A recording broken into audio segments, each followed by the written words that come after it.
Hola, sonido. Queridos hermanos, qué alegría verles nuevamente en este domingo.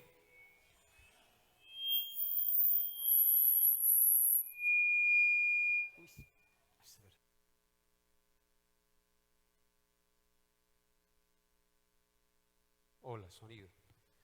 Qué alegría verles nuevamente en este domingo, queridos hermanos. Un abrazo para todos desde aquí.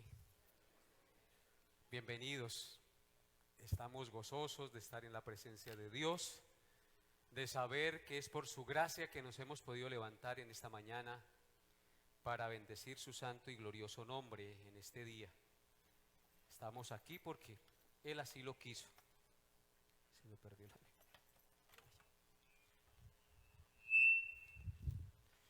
Se me perdió la Biblia. Bueno, hermanos, vamos a tener nuestro autoexamen de conciencia. Vamos a disponer nuestro corazón en oración. Así que ahí sentaditos donde están, inclinen su rostro por un momento y pedamos a Dios que nos hable a nuestra conciencia. Amado Señor y Padre, te damos gracias por estar aquí nuevamente reunidos en esta mañana. Bendecimos tu santo nombre y te glorificamos. Damos gracias a todos los hermanos que tú has permitido que vengan hoy, Señor. Damos gracias por la vida y la salud que nos concedes. Damos gracias, Señor, por tu santa palabra y por tu Hijo Jesucristo, el centro y la razón de ser de nuestras vidas.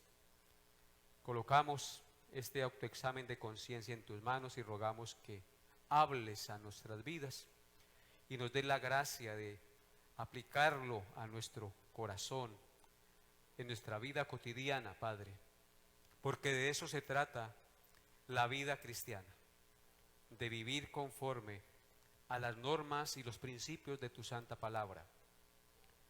Dispón nuestra mente y corazón y guíame por tu Santo Espíritu para enseñar lo que es correcto y justo. En el nombre de Jesús. Amén y amén.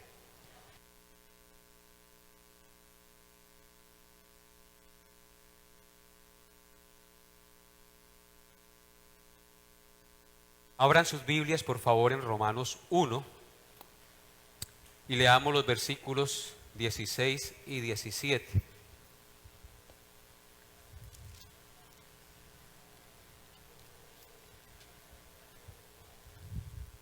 Vamos a hablar un poquito hoy del poder del Evangelio.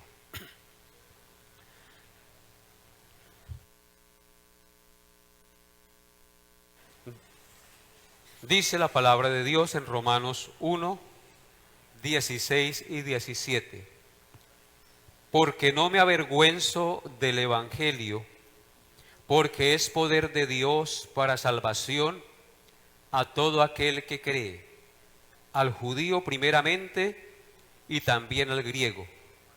Porque en el Evangelio la justicia de Dios se revela por fe y para fe, como está escrito: mas el justo por la fe vivirá. Pablo nos revela en estos dos versículos dos cosas muy importantes, a grandes rasgos. Obviamente hay muchas más, pero dos cosas generales a grandes rasgos nos enseña el apóstol Pablo en este versículo 16 y 17 del pasaje que leímos. La primera cosa que nos enseña Pablo es que el Evangelio al cual él fue expuesto y el cual lo transformó, él no se avergüenza del Evangelio. No se avergüenza por dos cosas. En primer lugar, no se avergüenza porque es poder de Dios para salvación a todo aquel que cree. Y número dos, no se avergüenza porque el Evangelio es la justicia de Dios revelada por fe y para fe. Así que Pablo no se avergüenza del Evangelio, porque el Evangelio fue el que lo transformó, el que lo cambió, el que hizo de él una nueva creación. Él tenía la intención de ir a Roma y Dios por algún motivo no le había permitido ir. Y él se sentía deudor a los romanos, a los que estaban en Roma. Y tenía siempre esa disposición a ir a compartir ese evangelio del cual él no se avergonzaba. Si usted mira el versículo 14 y el versículo 15, miren lo que dice Pablo. A griegos y a no griegos, a sabios y a no sabios soy deudor. Verso 15. Así que en cuanto a mí, pronto estoy a anunciaros el evangelio también a vosotros que estáis en Roma. Aunque por algún motivo no había podido ir, él tenía ese deseo y estaba pronto a ir a anunciarles el evangelio del cual él no se avergonzaba y estaba dispuesto a ir a compartir eso que lo había transformado a él. Él se sentía deudor a ellos también.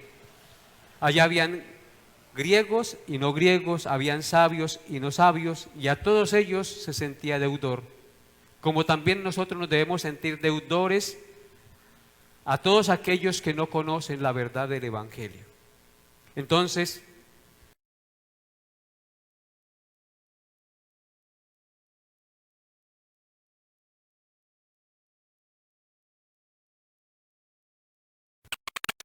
que se revela por fe y para fe, como está escrito, dice el texto, mas el justo por la fe vivirá. Cuando dice que en el evangelio la justicia de Dios se revela por fe y para fe, ¿qué quiere decir? La justicia de Dios es la vía divina para justificar a los pecadores. Con ese camino, con esa vía divina de la justicia de Dios para justificar a los pecadores, Él restablece su inocencia ante el Señor sin comprometer en absoluto la pureza de la ley moral. En otras palabras, Él salva pecadores, pero no tolera el pecado de esos pecadores que salva. Esos pecadores han cometido pecado contra Dios, han violado la ley del Señor, y aunque Él los salva, sus pecados han sido condenados y castigados en la humanidad de su Hijo. Así que la justicia de Dios que se revela por fe es Jesucristo, sobre el cual Él carga el pecado de todos aquellos que creen y confían en lo que Cristo hizo por ellos en la cruz. Es por eso que Pablo dice que él no se avergüenza de ese evangelio, porque él predica una verdad absoluta. Yo soy libre de culpa, estoy perdonado por Dios, porque la justicia de Dios se reveló desde el cielo en la persona de Jesucristo, y yo confié en lo que Cristo hizo por mí. En consecuencia, soy libre de culpa, he sido justificado delante de Dios y he sido salvo. Mis pecados no fueron alcahueteados, mis pecados fueron castigados en la humanidad de Jesucristo. Y eso es muy importante entenderlo. Hay personas, lamentablemente, que se avergüenzan del evangelio. Han sido objeto de la gracia salvífica de Dios, sus vidas han sido transformadas, pero les da pena hablar de Jesucristo. Hace 8 días fuimos a Granada, a Casillas, a apoyar la obra de allá, y estuvimos en el parque compartiendo el evangelio, dando unos tratados. Hacía días no lo hacía, y acercarse uno a la gente y decirle algo de Cristo, decirle que un día Él va a morir y que necesita reconciliarse con Dios, es satisfactorio. Y muchos lo agradecen. Una viejita oró conmigo y dijo, sí, usted tiene razón, yo un día voy a morir y voy a dar cuenta a Dios. Usted tiene razón. Y uno a veces no piensa en eso, dice. No debemos avergonzarnos del evangelio. ¿Por qué usted no se debe avergonzar del evangelio? Porque ese evangelio fue el que lo cambió y lo transformó, lo sacó del pecado, del lodo cenagoso en el que vivía. Usted no se debe avergonzar del evangelio porque ese evangelio es poderoso para transformar al pecador más grosero.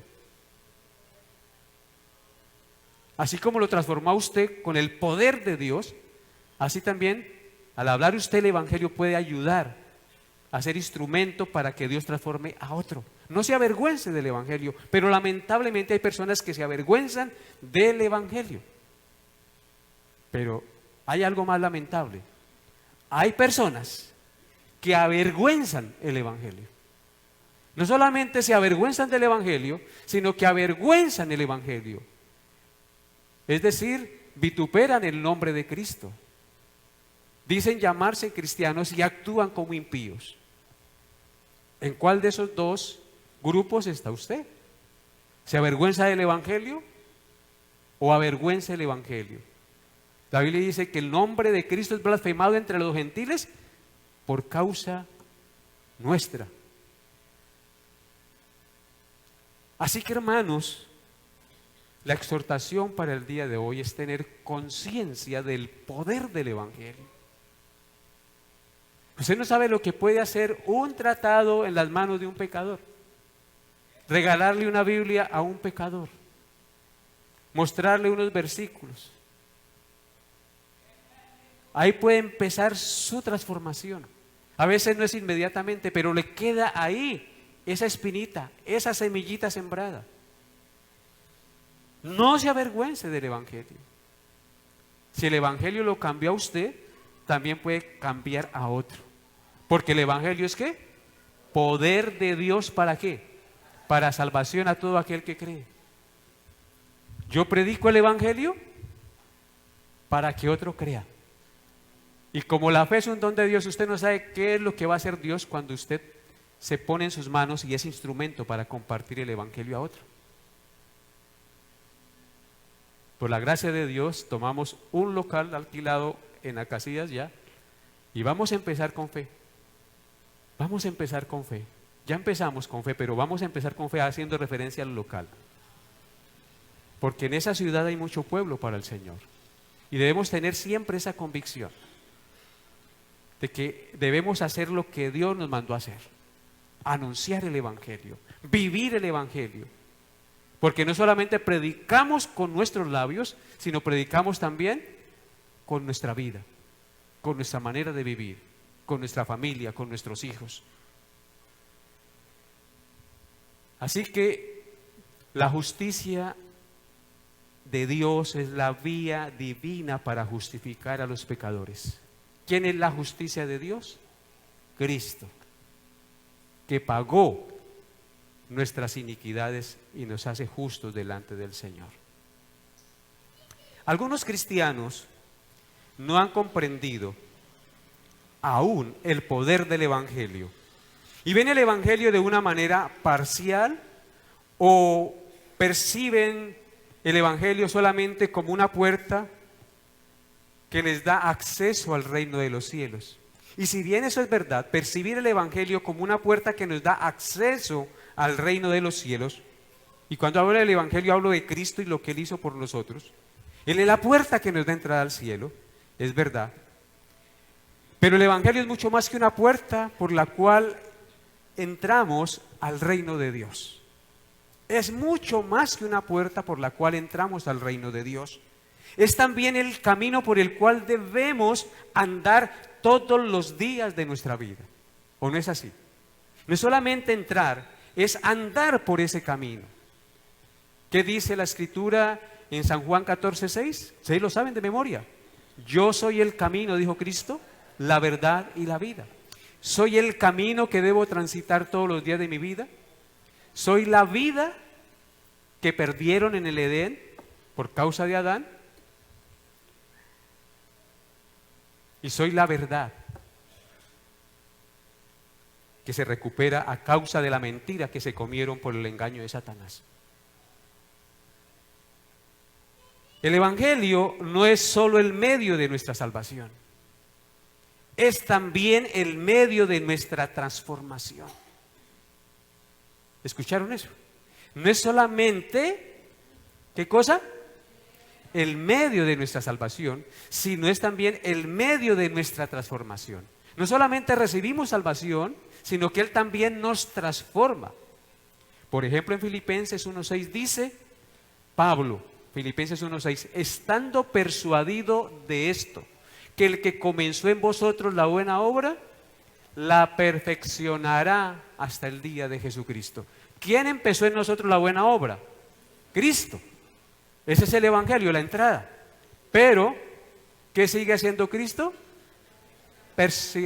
Perseverando en nosotros y perfeccionando nuestra manera de vivir. Así que el Evangelio es el camino por el cual debemos andar y es también el medio de nuestra transformación. Pero el Evangelio no es simplemente la liberación del castigo por el pecado, porque en el Evangelio somos liberados del castigo del pecado, sino que también el Evangelio es la liberación del poder del pecado. Eso me parece glorioso. No solamente yo soy liberado del castigo del pecado, sino que en el Evangelio soy liberado del poder del pecado. Si alguna persona está en Cristo, nueva criatura es, las cosas viejas pasaron. He aquí todas son hechas nuevas. Y el pecado ya no se enseñoreará de nosotros, pues no estamos bajo la ley, sino bajo la gracia. Así que si usted ha creído en Cristo, usted ya no puede ser esclavo del pecado y de los deseos pecaminosos de su carne. Usted ya tiene el poder para decirle no al pecado. Puede que caiga de vez en cuando, pero usted ya no es esclavo del pecado. El pecado ya no se enseñorea de nosotros, porque el Evangelio no solamente es la liberación del castigo, sino la liberación del poder del pecado. Pero el Evangelio no solamente es el perdón de nuestros pecados, sino el poder para perdonar a los que nos ofenden. Y eso ustedes deben tenerlo en cuenta. Si usted ha creído en Cristo, es porque Cristo ha perdonado sus pecados. Ha perdonado sus pecados. Pero al Cristo haber perdonado sus pecados, también usted tiene ahora el poder para perdonar al que lo ofende de la manera que Cristo lo perdonó a usted. ¿Sí notan ustedes el poder del Evangelio? Así que si yo digo ser cristiano y he sido perdonado de mis pecados, que no merecían perdón, ahora tengo ese poder de parte de Dios para perdonar al que me ofende, por más grosera que haya sido la ofensa, amado hermano. Observen lo que dice Colosenses 3:13. Colosenses 3:13. Dice así: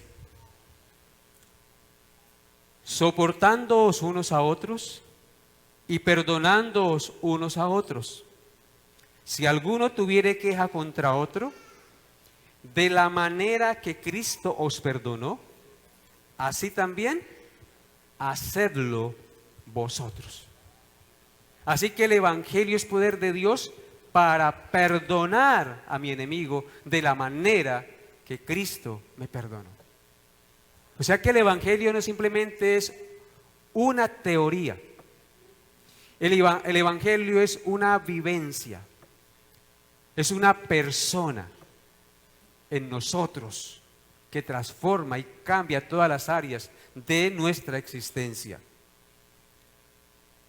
Una de las cosas más difíciles es perdonar al que lo ofende a uno, ¿sí o no? Pero ¿de quién tenemos ese poder para lograr perdonar al enemigo y orar por el enemigo? De Cristo, porque Él mismo nos perdonó y recibimos de Él su perdón. El Evangelio no es solamente ser salvos por la gracia de Dios, sino también la gracia de Dios para andar en buenas obras. Nosotros sabemos como cristianos que no somos salvos por obras, sino por la gracia de Dios, ¿sí o no? Eso nos han enseñado. No somos salvos por obras, sino por la gracia de Dios. Así dice, ¿sí o no? Y así nos han enseñado y esa es la doctrina correcta.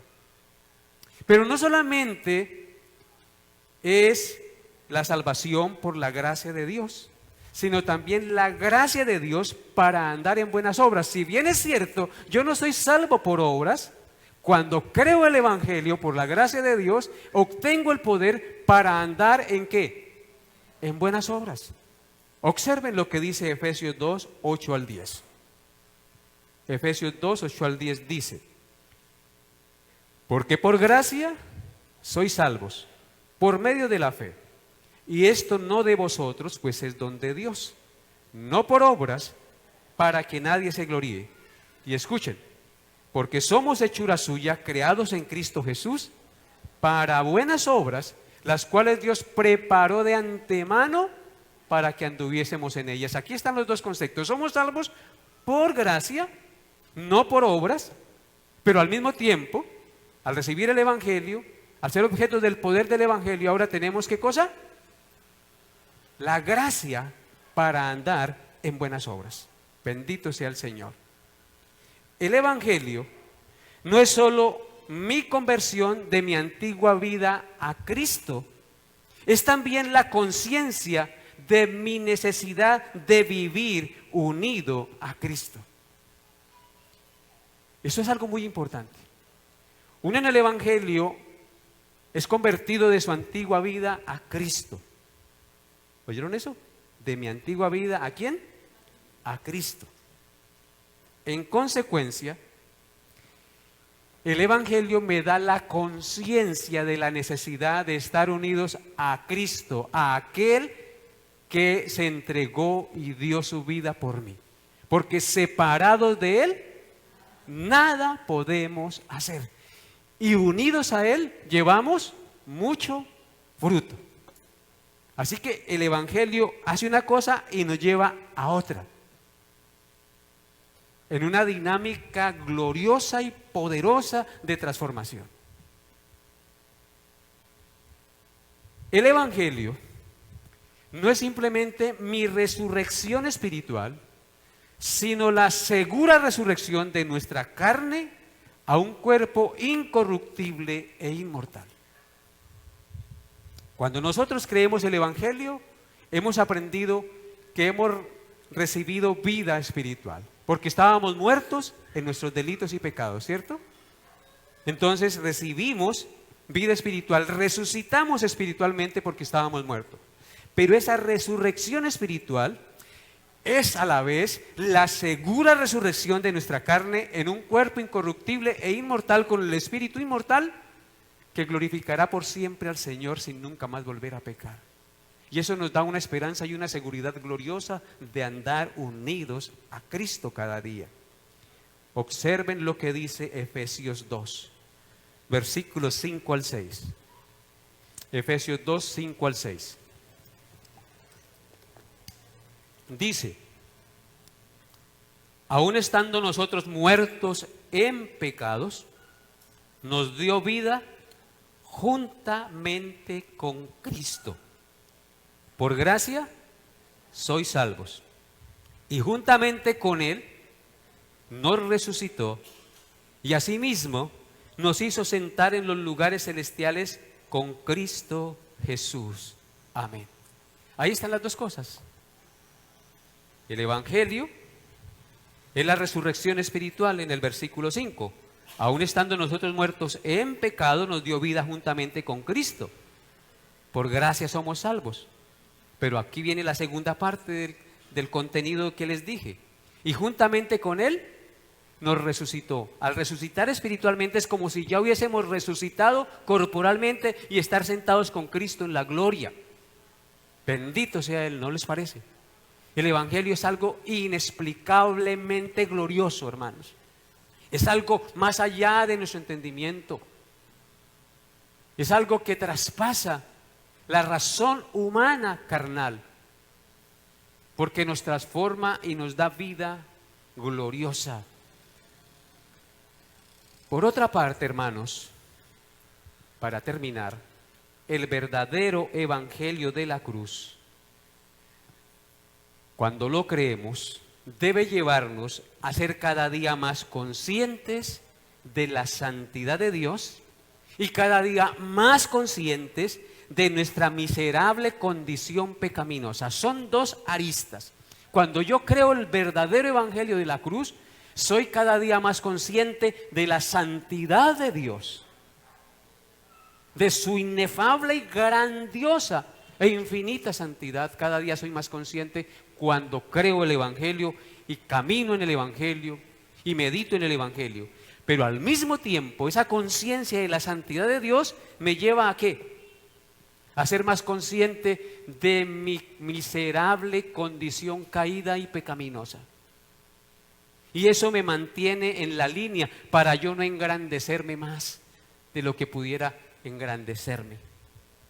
Así que entre más conscientes somos de estas dos cosas, de la santidad de Dios y de mi miserable condición pecaminosa, más grande y necesaria vemos la cruz de Cristo, porque sin Él su sacrificio mediador sería imposible para ser perdonados, santificados y reconciliados con Dios.